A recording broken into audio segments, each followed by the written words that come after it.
international student in the United States? If yes, this video is for you. I am an international student who landed in the United States 2 years ago, and I was totally as confused as you are right now regarding on-campus employment, CPT, OPT, and all the thing. The law says you are only allowed to work on campus. However, there are CPT and OPT tools which allow you to work even out of campus. So that was really confusing for me. So I am here breaking it all down for you today. But before we start, I want to give a small disclaimer that I'm not an immigration attorney and you should definitely discuss your matter with DSO before you decide anything. So why am I making this video? One of my sister from Instagram asked me this question and I felt like if she's confused, a lot of you might be confused as well. So I'm just making a video so that it can address everyone. So what does CPT mean? CPT stands for Curricular Practical Training and it is tied to your academic program. When can you start the CPT? You are eligible for a CPT once you complete one full academic year. One full academic year means 2 continuous semesters of full-time study. But here is the catch. The recruitment in the United States is way in advance. So if you are targeting for a CPT, after you've studied full-time for 2 semesters, it's probably better for you to start applying for the jobs after completion of 1 semester so that you have at least 6 months in hand to apply for the job, to appear for the interviews and to get the job. Now another question is where to search for the job.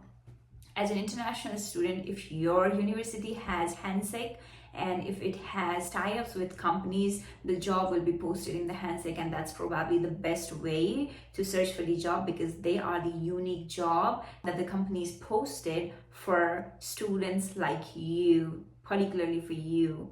However, if your university does not have tie-up and you don't have access to handshake, there are always other ways to find the job like LinkedIn, Indeed, Glassdoor, and through the networking event. You can go there, participate over there. You can participate in different programs of the university, do networking, and that's the best way to get a job, to get a referral. However, if you are not able to do that, there are still LinkedIn, Indeed, handshake, and the company's website. You can search for the companies you are interested in, go to their website and apply for the job and get the job. So that's always an option.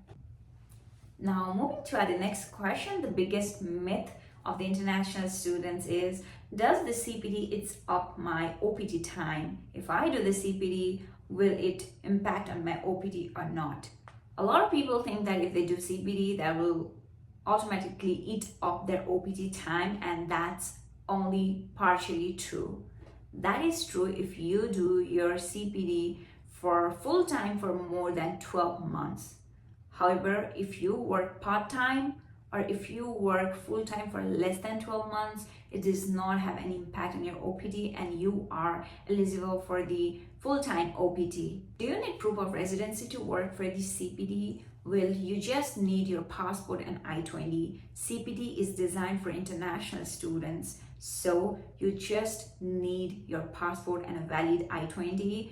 You have to search for the job, you need to get the job, you need to inform your DSO and other people in the university that you got the job offer, and they will issue you an updated I-20 with the CPT employer's name on the I-20. I want to give a very strict disclaimer that do not start working before your DSO issues you a new I-20 which is updated with your CPT employer. If you start working before your I-20 is issued or before the date you sign the I-20, you will be in violation. So this is very simple to follow, so please make sure you only start working after you get your updated I-20 with your CPT employer and you sign it, you date it, and then start working. Now the other question that a lot of people think is whether non-STEM courses are eligible for the CPT or not. Well, the CPT does not depend on the STEM or non-STEM. CPT depends on your academic course. If your course allows you to take the practical training, you will be eligible for the CPT regardless of whether your course is STEM or non-STEM. So yeah, these were the questions that were asked by my sister on Instagram. So if you feel this video was helpful, please like and support me, share it, and make sure to subscribe it. I'll be making more videos about when to start applying for OPD, how to get the job, and where can you invest as an international student in the coming videos. So don't forget to subscribe it. Thank you. Bye bye.